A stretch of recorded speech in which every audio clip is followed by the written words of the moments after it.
benefits do college students have covering college sports that someone that even Pete Thamel may not have, or Yeah. insert Yeah. any great college sports journalist? Oh yeah, great question. I mean, one I like to answer if you can't tell in stories, just because we're storytellers.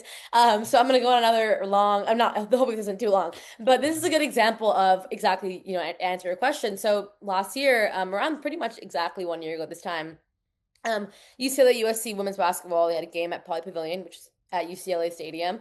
It was a women's game, and they were the number two, number four team in the country, and it was to win the Big Ten regular season title.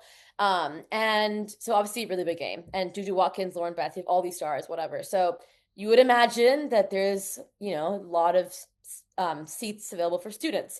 But what happened was outside of the stadium, lining up for the game, there was complete chaos. So students started lining up way before the line officially opened. And then once the line opened, some students were like told to go to a different entrance. Some were told to go like it was just absolute like disorder. And that led to some students getting in who were waiting for like maybe 5 minutes, and some who had been waiting like for 4 hours not getting in. And then some students felt like they were being used for like, because the coaches came out and like gave out food and like took videos and stuff, and like were being used for like Instagram videos. And then they were like, only students were thinking that only like 100 wristbands were being given out. It ended up being 500, but that's still 3% of Poly Pavilion, which is crazy, for like Yeah. it's a college game. Like none of it makes sense. So students were really upset because they were like, how it's like literally feels like no one has gotten in. It makes no sense. So then I went there immediately. I mean, first of all, I lived right there, which not everyone does. If you're covering for like, the LA Times or whatever, you probably live, understandably, if not on campus. But first of all, I had the benefit of being right there, and I had friends in line. So they texted me being like, you should come here. It's kind of crazy. So I left my dorm, and in 5 minutes I was there. I spent the afternoon kind of seeing what's happening, talking to students, blah, blah. And I was like, okay, like I have all these like interviews. I've seen all this stuff happening. Like, what do I do now? And I ended up writing a column about it instead of writing just like a, news story of like, oh, hey, there was chaos. So I wrote a column. Basically, the headline was like UCLA athletics failed its students. Obviously very bold. But that kind of story, and it ended up being one of my favorite stories to date. And that kind of story, I don't think could have been, I mean, don't get me wrong, ESPN, LA Times, Athletic, whatever, could have done a great job on reporting of what's happening.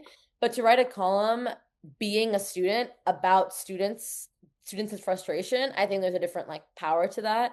Also me being able to be there the entire day, and speak to students in a very candid way, because they knew I was a student and I'm Yeah. writing for the student paper. So they're going to be very open. They can share whatever they want. They're not scared of backlash or whatever, because they're not intimidated. I'm a student. And also I understand, because if I wasn't, reporting that game, I would have been in that line too. So I was like, I would have understood exactly that frustration. So that's a really good example of like how we can relate to them in terms of like, we are students, but also the proximity of I'm right there, so I can be there before any other reporter can get there. And also LA too. From what I can gather, I haven't been to LA in 7 years or something like that. You need a car everywhere in this traffic all the time. So, Exactly, uh, exactly. You get it. So yeah, it would have taken a long time, and it was like game day, must have been traffic. So yeah, I was lucky, just like literally walk down the road and I was there. it's also too. I've had this conversation with so many student journalists. When you're in the press box, no cheering, of course, that goes without saying. But there is, in a situation like the one you were just talking about, where it's about getting student interviews and getting student emotions out.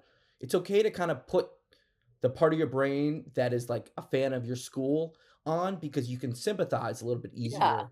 Yeah, totally. Completely agree. I mean, it's a difference between writing like that and just thinking that way. Because Yeah. I was just thinking, as like, yeah, if I wasn't covering this game today, I'm a student here. I would have probably gone to the game as a fan because I'm a student Yeah. here, and that's fine. I mean, I'm not gonna write anything about that, but it gives you a better just like understanding of, okay, how would I feel having being in this exact situation. Yeah. I want to switch gears. You wrote for the South Morning China Post. Am I saying that right? Or South China Morning Post. South Yeah, China Morning Post. One, two, correct. three, Yeah. four. The LA Times, now you're with the Athletic for the entirety of the school year. Yes. How are you able to build those relationships um to to get that trust from people to say, hey, we want your bylines. We want a 20 something year old to be representing us. Yeah, good question.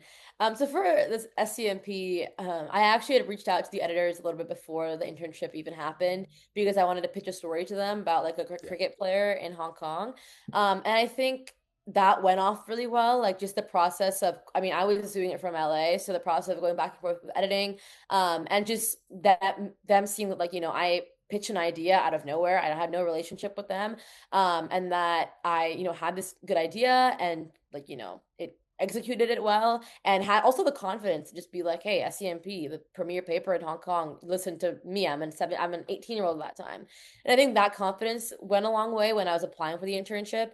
And then also with all three of the internships, I've just done a lot of like actually getting to know people from the company before just blindly applying because like it's Yeah. important to know where you're applying as you know and we as like student journalists know obviously it's important to know the company you're applying to, reading their work, knowing who you like from that paper. So at SCMP, I knew exactly why I wanted to work there and what I could bring specifically. And I remember that spring break I'd gone home and there was like a sports journalism event. And I just took time to, after they had like panels and stuff, I took time to meet all of them. I was like, here's who I am, here's why I like SCMP, and like, this is what I want to do in the future, blah, blah, blah. Same thing with the LA Times. I had met with the sports editor, Ileana, a year before I even applied for the internship, just to learn from her. She's another, Yeah. woman in the industry. I've heard really good things about her, and she's a big like champion for like women in sports. And so we just chatted, and I kept in touch with her. And I think like not only like the networking part of it, but also keeping in touch goes a long way. Because some people forget that like once you meet someone and you have a coffee with them, it's not just like goodbye, then you keep in Yeah. touch and you keep talking to them. And I think just like realizing that like, being a people person and not being afraid to have those conversations and kind of leaning into like putting myself out there and having those conversations and like meeting people from the industry goes a really long way. And that's what helped me, get all of the internships, honestly. I think when people see someone worked at The Athletic or ESPN, I think you think of what soundbite did they get or what viral video did they make. Intangibles are super important. Yeah, exactly. 100. Obviously, your clips are important, but it's also like, a lot of interviews just come down to like, what kind of person are you? Like they've read your work. They know that you're capable of doing good stuff, but also it's about like, can our staff get along with you? A big part of our industry is can you build sources? That comes down to are you an interesting person? Like, can people talk to you or are you good, like rude and not pleasant, So Speaking of building sources, how do you build the trust of the people who are in your newsrooms at The Athletic? Because they're not messing Mhm. around. They're not letting any I college know. student write bylines, and I that's know. obviously shows how great you've done. Thank And I you. know that you were initially supposed to, for my viewers, Ira was supposed to just be an intern for The Athletic from August to November, right? Yeah, And yeah. it's been extended now Yeah, to yeah, May. yeah, yeah. So how do you build that trust and people be like, we want you there? Yeah. I think realizing that it's a two-way thing where like it's not just I want to work at the athletic and it's cool for me, but there's needs to be a reason why they want me. Some of it will come down to like, where well, I know one thing that is like beneficial to me is that where I live, because we don't have as many people on the West Coast. So there's all those like things that I can't control. But there should be a reason why they're like, oh, we want Ira versus anyone else. And also I want if we want to keep her, extend her, whatever, it's like, what is she bringing to us? It's not just like, oh, she's probably gonna be happy if she gets an extension. And I think that comes down to treating yourself like you are a full-time staffer. I know it's hard because I mean I'm in school, so balancing with school is hard, but it's like I want them to treat me like I'm a full-time staffer. Obviously I have less experience and stuff, but Yeah. like don't edit me less harsh. Don't give me less like story ideas. Don't count me out ever the way you wouldn't anyone else. Don't reach out like everything you do to any other staffer in terms of how much you bother them, how many days they get off, how much they travel, how hard they work, all those things. It should be the same level or even more than a full-time staffer, or that's what you should shoot for. 'Cause Yeah. that's the only way they're gonna be like, we also want her. And so yeah, and also another thing is like kind of having a bit of a niche. I think I'm still developing that or trying to, but it's like having each of like, okay, what is something that we can go to and Ira would do well? So like, there's something that like we know that this kind of story she would do it well. And not just like, oh, like we don't really know what she is capable of, but she can do a little bit of this and a little bit of that. But like, no, we have a story idea, we know we can go to her. So basically it's a two-way thing. They need to have a reason for wanting you just as much as your reason for wanting them is how I would answer that. I think a lot of college students forget that they have leverage. Yeah, totally. Totally. No, I completely agree. And there's a lot that also we can bring as like young journalists, like The Athletic is one of those places, one of many that's also trying to expand its like social media side and video and all these more like young people things and like go on TikTok. Like they Only need young people people. like videos? That's news to me. But like, like expand onto TikTok and do more Yeah. like fun things on social media. Like they admit that they also need to understand how this works. Like I'm working on a story right now, which is an investigative piece, and it's like typical investigative sports story. But a big part of it is like we need to do research on TikTok, and they were like, "Ira, like we need you to do that because we don't know how to work this thing." So like that sounds trivial, but I think it goes a long way because like the way newsrooms are changing, it's kind of adapting more to what we're good at, like what Gen Z is good at, which is social media. Well, a lot of it is social media. And so I think they also can benefit off us and us realizing that like we also bring a lot of being younger, and seeing stories that way as well is could go a long way.